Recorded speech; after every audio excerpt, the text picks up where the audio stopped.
Hello guys, welcome back a new important video. जैसे कि आपको पता है, एजुकेशन सक्सेस वे चैनल पर सभी अभी तो फिजिक्स की और कम्युनिकेशन की जो क्लासेस हैं वो रेगुलर अपलोड की जा रही है। और आज क्लास का सेकंड डे है, जिसमें हम आज करने वाले हैं principal of homogeneity of dimension.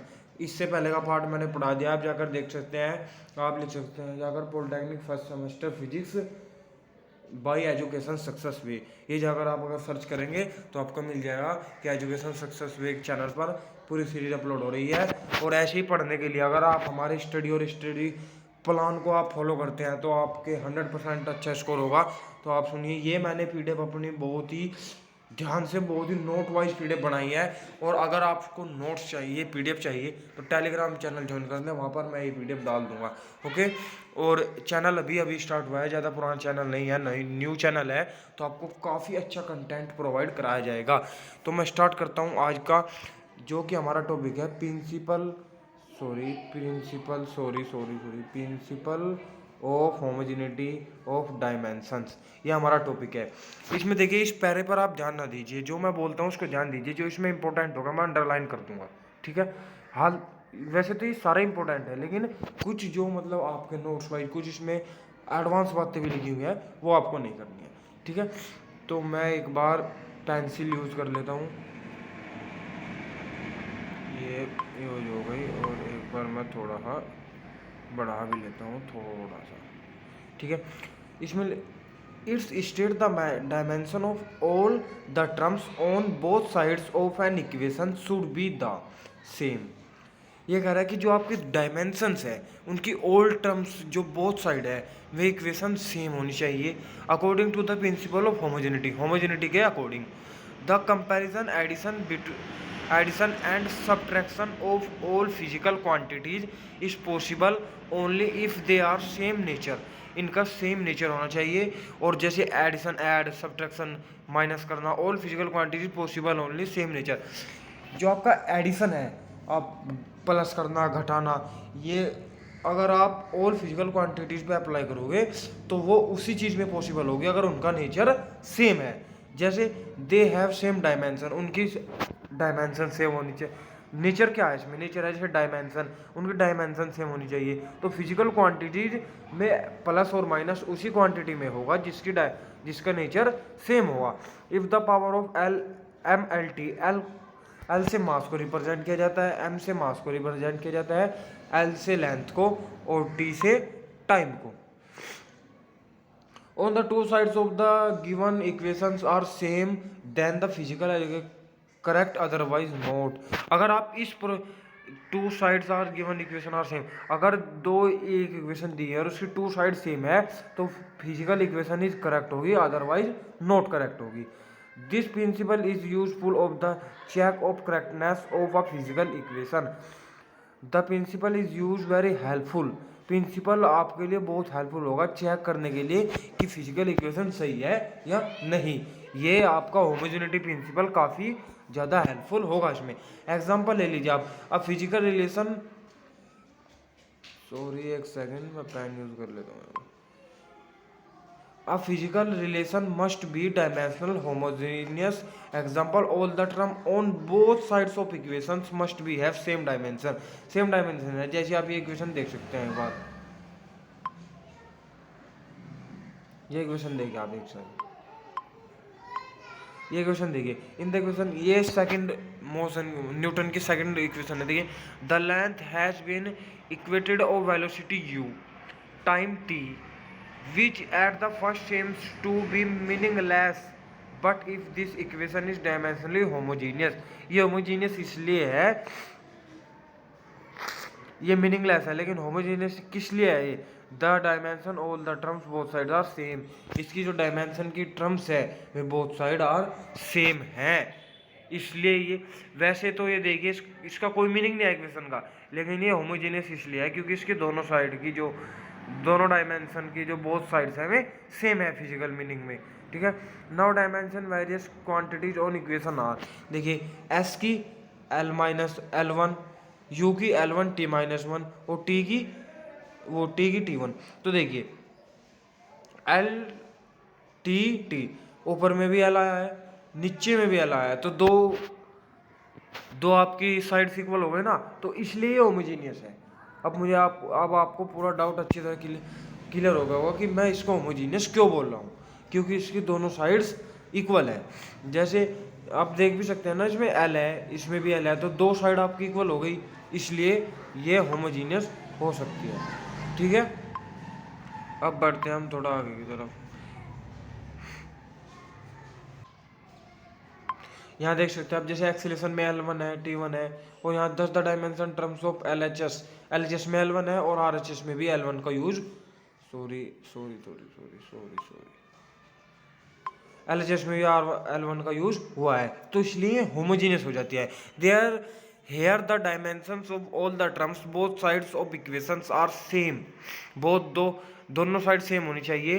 The equation is dimensionally homogeneous, वो इक्वेशन एक डायमेंशनली होमोजीनियस हो जाएगी, इसकी दो साइड्स इक्वल है। अब न्यू आपकी हेडिंग जो आती है वो आती है dimensional equation and application of dimensional equation. ये क्या बोलता है कि dimensional analysis a carefully examination of the dimension of various quantities involve physical relation is called dimensional analysis. आप इसके ध्यानपूर्वक सुनिए कि डायमेंशन के वेरियस क्वांटिटीज को अगर इन्वॉल्व करके एक फिजिकल रिलेशन बनाया जाता है, ध्यान से सुनिए मैं क्या कर रहा हूँ, डायमेंशंस की वेरियस क्वांटिटीज को इन्वॉल्व करके एक फिजिकल रिलेशन का निर्माण किया जाता है, उसको डायमेंशनल एनालिसिस बोलते हैं। ठीक है, the analysis the dimension of a physical quantity is of great to help is number of ways is discuss under the uses of dimensional equation. ये कह रहा है कि जो डायमेंशन एनालिसिस का क्या मतलब है कि जो डायमेंशन की फिजिकल क्वांटिटीज है वो बहुत ज़्यादा हेल्प करती है हमारे नंबर ऑफ वेज डिस्कस करने में, अंडर द जो आपने डायमेंशनल इक्वेशन को लिया है उसमें बहुत बड़ी हेल्प करती है हमारी फिजिकल क्वांटिटीज के नंबर ऑफ वेज, तरीकों को बताने के लिए। ठीक है, यूजेज ऑफ डायमेंशनल इक्वेशन का यूज क्या है, तो एक बार थोड़ा ऊपर कर लेते हैं हम। डायमेंशनल इक्वेशन के यूजेस क्या हैं? Uses of dimensional equation, the principle of homogeneity and dimensional analysis has put off the following uses. ये कुछ यूजेस है। Checking the correctness of physical equation, dimensional equation का यूज क्या है कि आपको फिजिकल इक्वेशन जो दी गई है उसमें करेक्टनेस को चेक करने का, मतलब सही कितनी है उसको चेक करने का।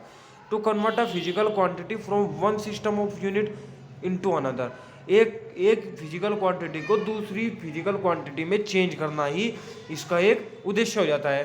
To derive relation among various physical quantity, अलग अलग तरह की फिजिकल क्वांटिटीज में रिलेशन ड्राइव करना भी एक डायमेंशनल इक्वेशन का जो है वो यूज हो जाता है। ठीक है, ये तीन यूज, ये क्वेश्चन पेपर में आ चुका है एक बार कि डायमेंशनल के कोई दो यूज बताइए एक नंबर में, 3 नंबर में आया तो 3 यूज बताइए। ठीक है, तो इस तरह आप इन्हें याद करते चले जो मैं बता रहा हूँ। इससे जो मैं पीडीएफ आपको दूंगा और कुछ मैं लेक्चर्स दूंगा, जो मैं लेक्चर्स में आपको पढ़ा रहा हूँ लगभग इसमें सारे क्वेश्चन आपको एग्जाम में इससे मिलेंगे। और आप जैसे ही ये चैप्टर खत्म होगा मैं इसके 50 से 60 क्वेश्चन आपको प्रैक्टिस कराऊंगा। ठीक है, उनसे बाहर कोई क्वेश्चन नहीं बन सकता। ये तो मैं कह नहीं सकता कि जो मैं बताऊंगा वही आएगा, लेकिन उसमें सभी जो भी आपके टॉपिक है वे सभी क्लियरली उन प्रैक्टिस में इन्वॉल्व हो जाएंगे। ठीक है, तो अगला आता है to check the correctness of physical relation, to check the correctness of physical relation, एक second, to check the correctness of physical relation,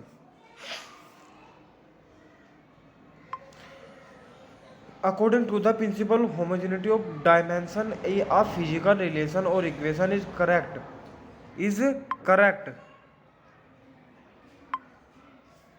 according to the principle of homogeneity of dimension a physical relation or equation is correct। ये कह रहा है कि जो principle of homogeneity के according dimension relation और equation correct होगी if the dimension of the term on the both side equation are same, अगर दो साइड्स आपकी सेम है। ये करेक्टनेस चेक करने का एक मेथड है। ठीक है, जिसको करेक्टनेस चेक करने का जो मेथड है वो होमोजेनिटी, प्रिंसिपल ऑफ होमोजेनिटी उसमें लग जाता है।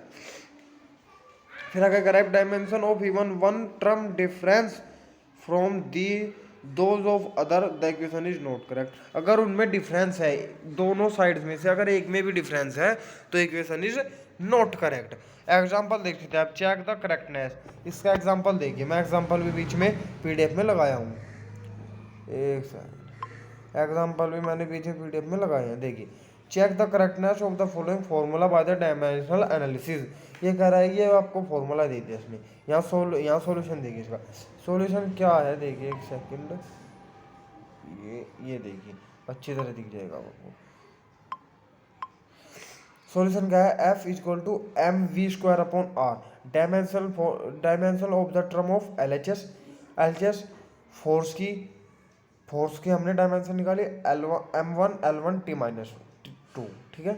और dimension of term R H S, M V R की निकाली तो M one T minus two. अब आप देखिए, हमने जो ये रिलेशन था फोर्स का, ये इधर फोर्स था, ये इधर M V square upon R था।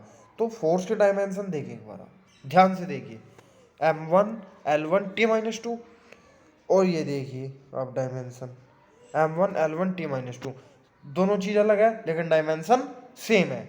तो इसे कह देंगे करेक्टनेस ऑफ इक्वेशन। यहाँ पर आपका प्रिंसिपल ऑफ होमोजेनिटी अप्लाई हो गया है। इससे आपको जो इक्वेशन है वो करेक्ट है बिल्कुल, इससे करेक्टनेस चेक हुई है। तो ये प्रिंसिपल ऑफ होमोजेनिटी यहाँ पर अप्लाई हो चुका है। देख सकते हैं आप, सारा जो मल्टीप्लाई वगैरह करके दोनों जो डायमेंशनल फॉर्मूले हैं वे बिल्कुल सेम आए हैं, ठीक है। इसे मैं रब कर देता हूँ, ये पीडीएफ आपको भी देनी है ना, एक सेकंड। चलिए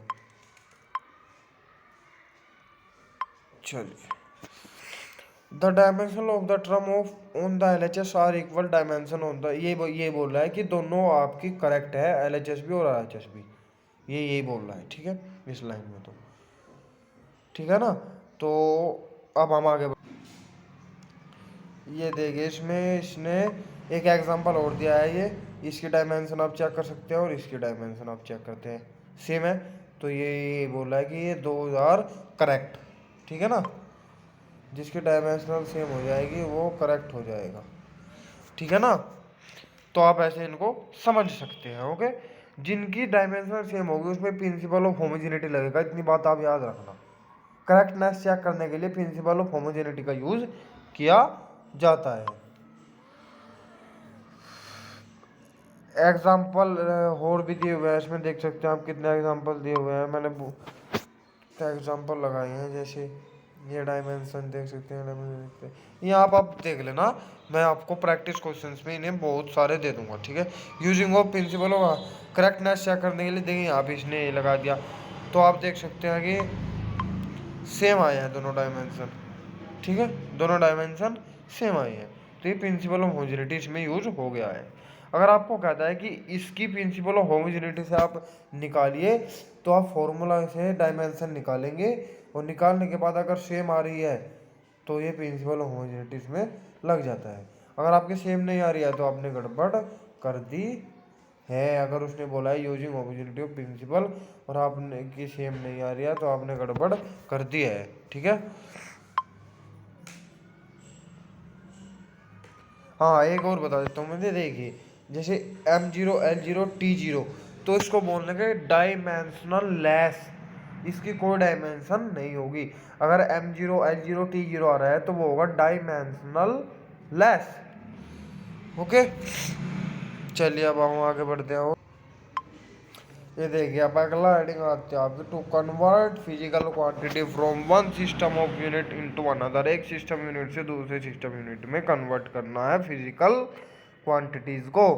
physical quantities can be expressed, ये फॉर्मूला यूज होगा भाई, ये बहुत इंपॉर्टेंट हो जाता है, बहुत नहीं मोस्ट इम्पोर्टेंट बोलेंगे इसको, इस फॉर्मूले को most important, most important. Let the n1 u1 represent numerical value of vehicle one system and n2 u2 is another system। n1 n1 u1 एक न्यूमेरिकल वैल्यू है एक फिजिकल क्वांटिटी की और अदर सिस्टम की N2 U2 है।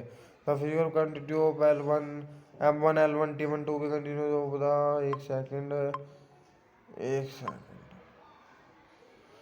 dimensions in the mass length and time each other system respectively A B C। यहाँ पर ये एग्जांपल से समझिए आप एक बार, यहाँ पर समझिए M1 U1 क्या दिया हुआ है, सॉरी M1 U1 क्या दिया हुआ है देख सकते हैं।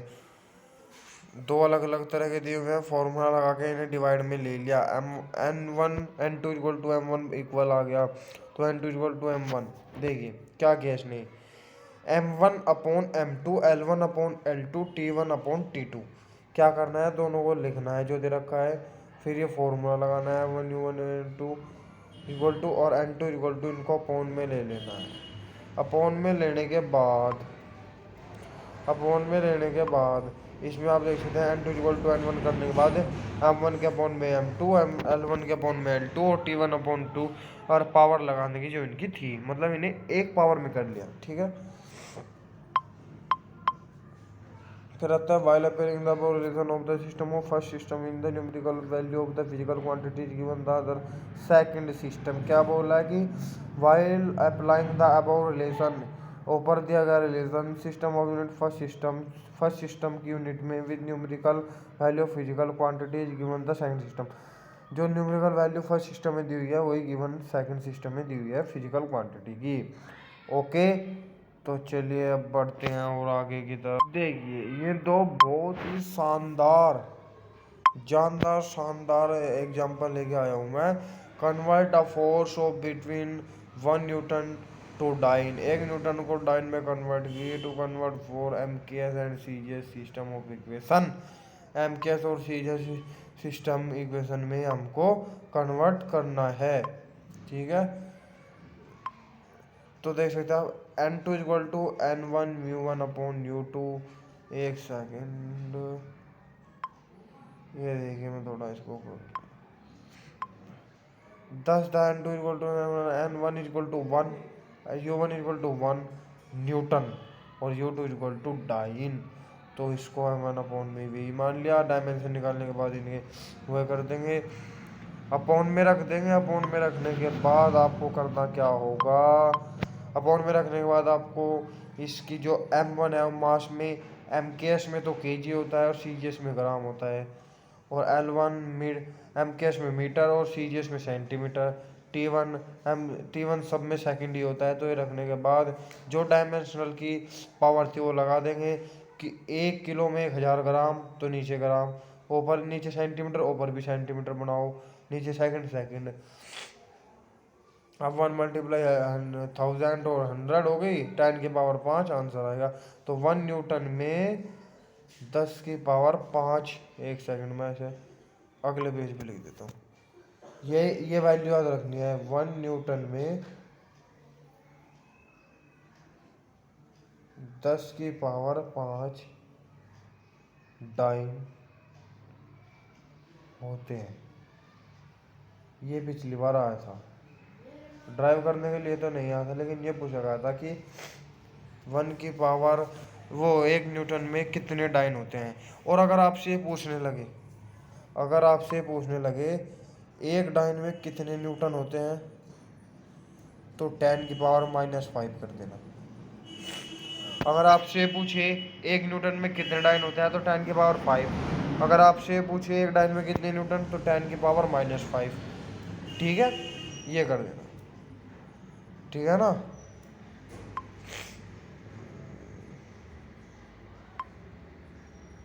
मैं अपनी PDF रखता हूँ जहाँ थी हमारी, और ये यहाँ पर आपका एक दिया हुआ है, यहाँ पर अर्ग, एक अर्ग को जूल में कन्वर्ट करना है। तो we can inherit the convert of CGS और MKS, दो सिस्टम में बताना है इसको भी।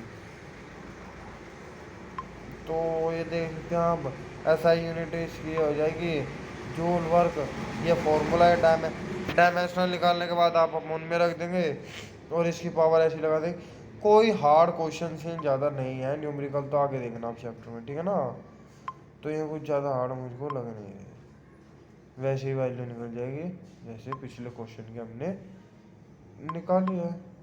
ठीक है, और ये मैं रफ कर देता हूँ, ये पीडीएफ आप तक पहुँच जाएगी। इसमें जितने भी क्वेश्चन है, इस पीडीएफ में जितने भी क्वेश्चन है सभी आपको प्रैक्टिस करने हैं, ठीक है।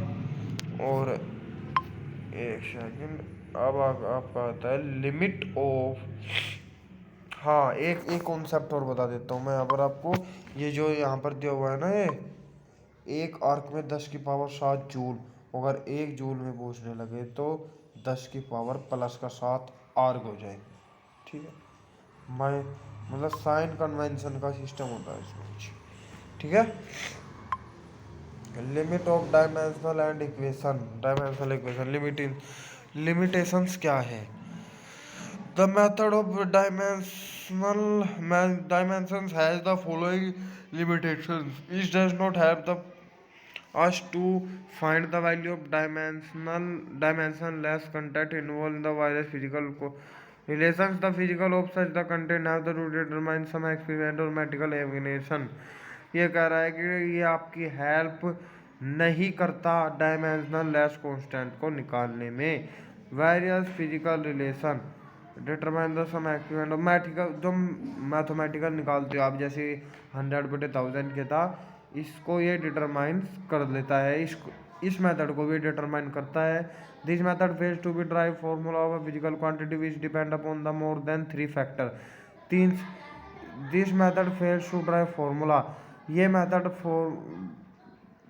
फेल हो जाता है अगर डिपेंड करता है, अगर 3 से ज़्यादा फैक्टर है तो ये मेथड फेल हो सकता है, नहीं हो ही जाता है। अगर 3 से ज़्यादा आपके पास फैक्टर है फिजिकल क्वांटिटी के तो ये मेथड फेल हो जाता है। Because only 3 equations of obtain comparing LM1 MLT, अगर 3 से ज़्यादा आपके पास चौथा एलिमेंट भी आ जाता है तो ये आपका मेथड फेल हो जाता है। ये 3 मेथड तक एलो होता है, जैसे MLT तक। To fail the devaluation quantity in the exponential trigonometry function, ये फेल हो जाता है exponential term and trigonometry function. Exponential term किसको बोलते हैं, देखिए e⁻x, एक सेकंड में यहाँ बता देता हूँ। e⁻x, e⁻−x, a⁻x, इस तरह के पोजीशन में जो भी आपके होंगे वे ही फिजिकल वो एक्सपोनेंशियल टर्म होते हैं। ट्रिग्नोमेट्री फंक्शन आपको पता ही है, sin x cos x tan x tan inverse x, ये सब तरह के हो गए। एक सेकंड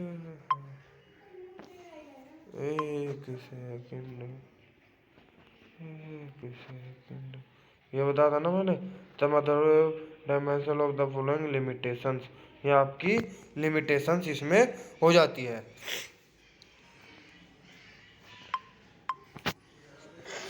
ये टाइप लिमिटेशंस का क्वेश्चन भी आ चुका है भाई, पूछा जा चुका है ये भी।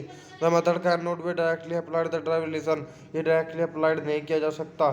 किस रिलेशन में contain more than one term, एक से ज़्यादा टर्म पे, बोथ साइड्स आर इक्वेशंस, जिसमें 2 साइड हो, जैसे ये दिया हुआ है। For ever the relation can be drive indirectly, इसमें ये इनडायरेक्टली यूज किया जाएगा।